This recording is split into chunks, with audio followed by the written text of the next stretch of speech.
Hey, football fans, welcome back to another episode of Lions Latest, the show where we gather around and talk about the greatest team in the NFL, the Detroit Lions. I'm your host, Bryan Hanes, and we have to talk about some stuff with trade rumors and coaching stuff moving around. So let's get into this video. With that being said, though, please consider, if you're not already, going down and hitting the subscribe button. If you do that and you also click the bell, you will get updated on all the videos we put out here Monday through Friday. We will be updating you guys with all the off-season stuff, whether it's trades, new hires, anything like that. We'll keep you guys up to date. So if you're a Lions fan or just a football fan looking to stay updated with all the things going on in the offseason, please go ahead and hit subscribe. With that being said, though, let's jump straight to this video. Starting off, we are talking about OCs. When are we not talking about OCs? It's been the newest thing for us, and right now it's only gotten harder for us to get the OC we want. So as we know, we fired our former offensive coordinator, John Morton, about a week ago, and the search for his successor has been underway. There are 4 known candidates right now for the job that we have discussed, but there are likely a lot more who have either been contacted or interviewed already. And the Lions are not alone in this whole jamboree of hiring new coaches. Whoever Detroit's primary target might be right now, the Lions are going to have to fend off nearly a third of the league to get them, which is like, of course, that's going to happen when we need a new guy. That's because we're entering near unprecedented territory with the number of head coaching positions that are now available. After Mike Tomlin stepped down from the Pittsburgh Steelers on Tuesday, there are now 9 coaching vacancies in the NFL.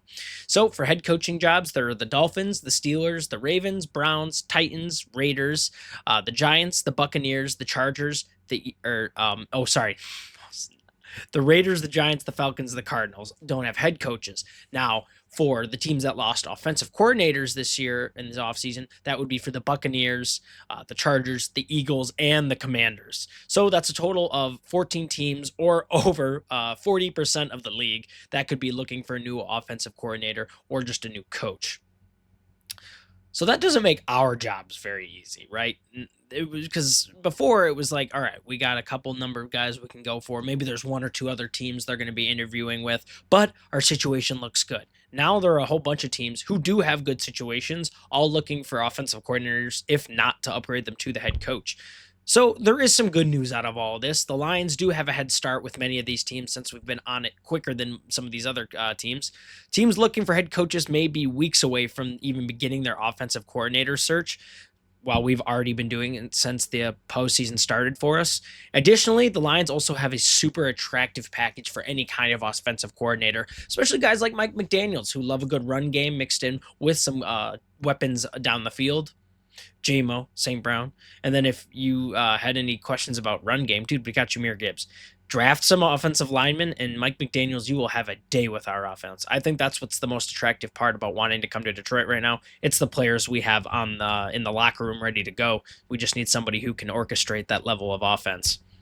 So it's looking tough right now. It's looking definitely sketchy, especially because now there are people offering McDaniels some head coaching jobs, allegedly. So we're gonna have to see and wait what he's feeling there. We're gonna have to wait and see what some of our other guys we've interviewed are up to. But we'll have more with that later in the week or later in the postseason. I'll let you guys when I know. But you guys can let me know what you think about that. That'll take us to our second topic. Now, this one sounds a little crazy, but perhaps we can capitalize on a very, very bad situation for an AFC North team. So, Steelers pass rusher TJ Watt actually commented after the team dropped yet another first round postseason game. It happens every year for the Steelers. Like I could have put money. I could have put my life savings on the Texans beating the Steelers that game. But I mean, as you can imagine, a guy who's really stuck with this team for the most part, or for his entire career, is not really happy with how results are going right now. Watt told reporters after the game in response to a question about what needs to change to help them gain postseason success. He said, "quote I haven't had the answer for a long time, so don't ask me." End quote. And you can tell Watt seems extremely frustrated beyond belief with how the Steelers have been coasting the past 5 or so years. And it's understandably so. Now that the team has lost their 19-year head coach, Mike Tomlin, it's starting to feel like more of a rebuild rather than a hiccup year for the Steelers, right? They always have these seasons where it's like, all right, we were just missing one receiver. We were just missing a lineman. And now it kind of seems like if Mike Tomlin's leaving and they don't have, a next head coach ready to go who they're completely confident in, this is starting to seem like a rebuild for the Pittsburgh Steelers. And if I'm TJ Watt and I'm in the getting towards I'm in the height of my career, starting to get towards the point where I might lose a step. I mean, in my opinion, that is, to me, I got to go and chase a ring with a competitor. Yeah, he's 31 years old. He's starting to get to that point where he may lose a step. If I'm TJ Watt, I'm not going to do what Myles Garrett did. I'm going to go look for a team who has a real chance of competing next year. They just need that one extra piece. And I mean, while we don't necessarily, that's not necessarily our most important piece we're looking for right now, he could improve our defense tenfold just by being on the field. So what would we have to give up for TJ Watt? That's the big question, especially with some of our other signings we have to do.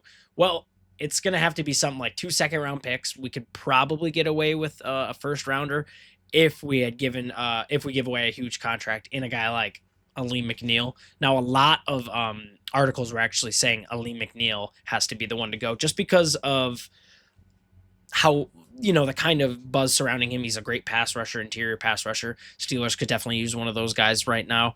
And in exchange, we'd get a bona fide number 2 guy next to Aiden Hutchinson. If you can even call him number 2. They're basically 1-1. Hutch is just younger and has the higher ceiling right now. But it doesn't seem like that much to sacrifice if you're Detroit here, right? Obviously, losing Aleem McNeil would be bad, but I mean, it's not as bad as having to give up a first. It's really not. We can still get away with our first round picks and still get those guys we need. But to be fair, 2 second-rounders for the next 2 years is a pretty big part of the drafting future. And Aleem McNeil is a huge part of our interior pass rush. But to be fair, he's been dealing with injuries since that ACL tear against the Bills last year. And with some recent drafting, we have a bit of depth at defensive tackle, despite the production we haven't really seen this season. So Aleem McNeil could be one of those high-end guys that we can shop for a dude like TJ Watt. We would also just have to give away a lot of picks. So on top of this, if you aren't convinced with Al-Qadim Muhammad, because that's the big thing, I think Al-Qadim Muhammad is the guy right now that could really get us in a good position to use our draft picks for a lot of other things. And we still want to get that star pass rusher, but we don't want to give up too much for it. Well, if you're one of those people who think we need to get that star pass rusher right now for next season, this would be the time to pull the trigger if you're Brad Holmes. I'm just not convinced Brad Holmes is going to make that decision.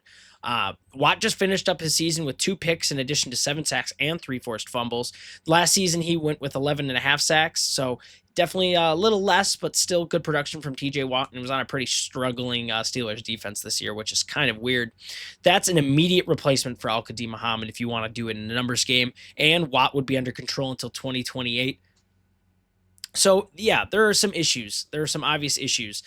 Over the Cap calls this trade a win for us, though. Despite them taking back $2 million more in Watt's contract with the trade, it wouldn't be the drastic change with like signing a guy like Trey Hendrickson right now. I think it would be one of those ones. Yeah, we're giving a little more, but then we have TJ Watt, and I mean, as a fan, I think TJ Watt would look really good in a jersey. From the perspective of the team, financially, it's definitely you're 1-for-1, and then you're even giving up a little more on top of trade pick or draft picks. So if you're a huge Aleem McNeil fan, you're not going to like this. But in Hines, I don't know. It kind of seems like a good trade. We would just actually have to pull the trigger, and I'm not even sure the Steelers are willing to go on a second-round pick. There's a lot still to discuss, but I think this is definitely an interesting one for you guys to think about. You can let me know what you think about this one down below. Now we're going to go to our third topic of the day. Rookie Isaac Ukah actually speaks to the media about how he thought his season went. So slowly but surely, we saw Ukah get more and more involved with this passing offense as the season went on. He was our 3rd-round pick this past draft, and in the first game, he only played 3 offensive snaps, but made the most of it with a huge one-handed touchdown catch, if you may remember, which, we lost, but it was an awesome touchdown catch.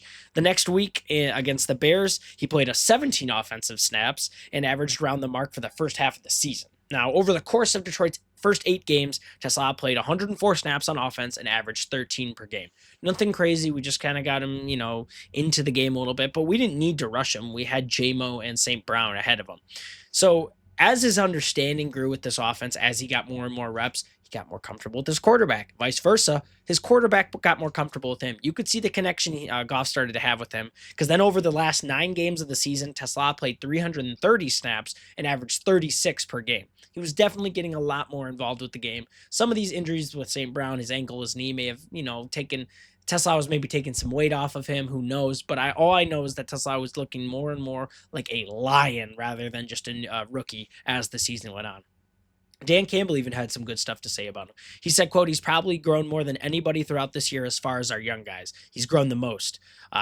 What you love about him is why he's here. Of course, he's got ability and he's smart. He's instinctive. He's tough. He's a finisher. He's resilient. And we are able to give him more and more each week. Yeah. I mean, the fact that they, end quote, the fact that they were able to continue that going on and the fact that he was able to get more and more each week and it just seemed like it was never too much for the kid, he's going to have a very, very high ceiling. And it was a really strong baseline for Tesla so he can start to work on some of these other things he wants to get better at in the offseason. He gets to enjoy his first NFL offseason with the opportunity to focus on improving his game. And he's got a lot to improve. He's got the big frame, 6'4, 214, huge catch radius, as he's demonstrated. And the hope is that he can be that kind of final archetype on our passing game that we really have been missing. Tim Patrick kind of filled that void for a little bit, but Tesla is really our long-term project. I think he's going to be that big man who can match with JMO's speed and St. Brown's route running, and then we can just have field days in the passing game if we want, because unless you're a team with three lockdown corners, star lockdown corners, it's going to be hard to handle all three of them at once. And I'm really excited that he's going to get to a point, hopefully, where he is a dominant big man on the field. He said, quote, I'm very happy with how things went this season for me personally. Obviously, so many things I can work on. I just had my exit meeting with assistant head coach, wide receivers coach, Scotty Montgomery. And he said the biggest thing is just quickness and separation.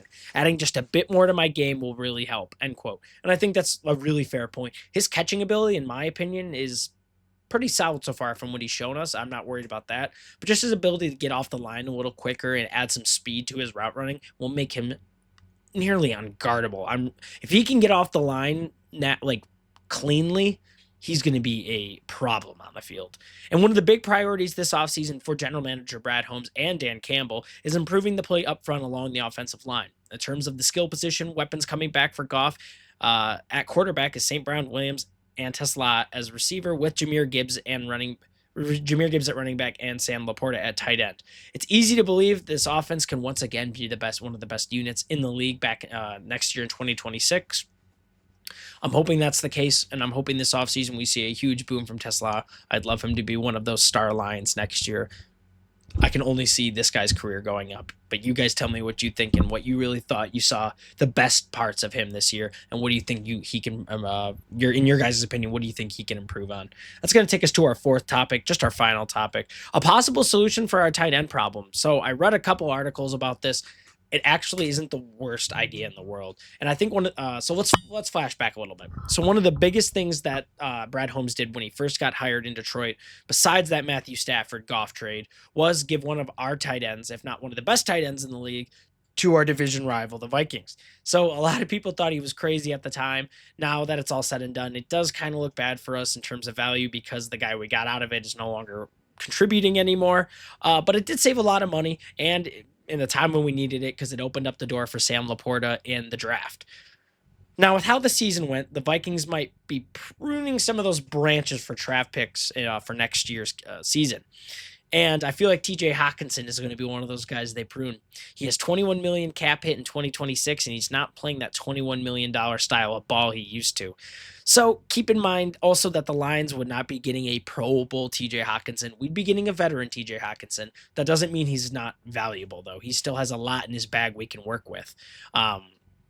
So why would we even want him right now if he's not going to be the peak guy he used to be? Well, right now, the Lions really don't need a second Pro Bowl tight end. We just need some depth, and we need some guys that are proven badly. Because when Laporta and Brock Wright went down with injuries, the Lions were playing guys like Anthony Fursker or Giovanni Ricci, players who I can say with confidence you probably won't see in Detroit again. No hate to them. Glad you guys were able to step up and just be the guy, plug and play, right? But probably guys we won't see again unless we get to that injury bug again. What Hawkinson can bring to our team right now is some pretty solid pass blocking, which is very much needed on this offense, and it's how we operate. But also to have the ability to be another target in the pass game, where Laporta being out, we were missing one of those targets. A target we already know that Jared Goff trusts, right?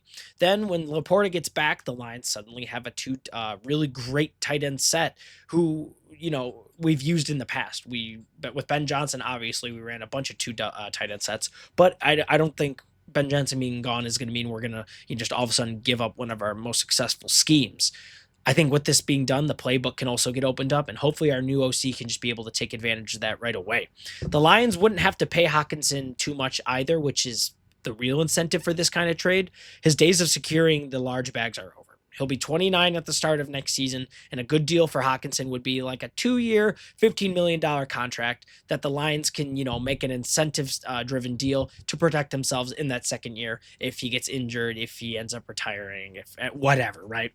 Or depending on how it works out with the end of his time in Minnesota, if it's a thing where they don't, like, teams are starting to realize maybe Hawk is a step slower, we can get him on one of those 1-year prove-it deals. I think that's just going to really have to be decided for when it happens eventually, or when it happens, right?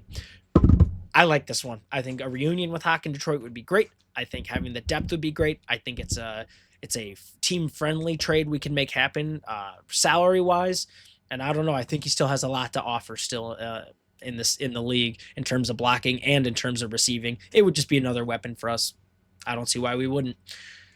Because I need Sam Laporta back soon. Whatever.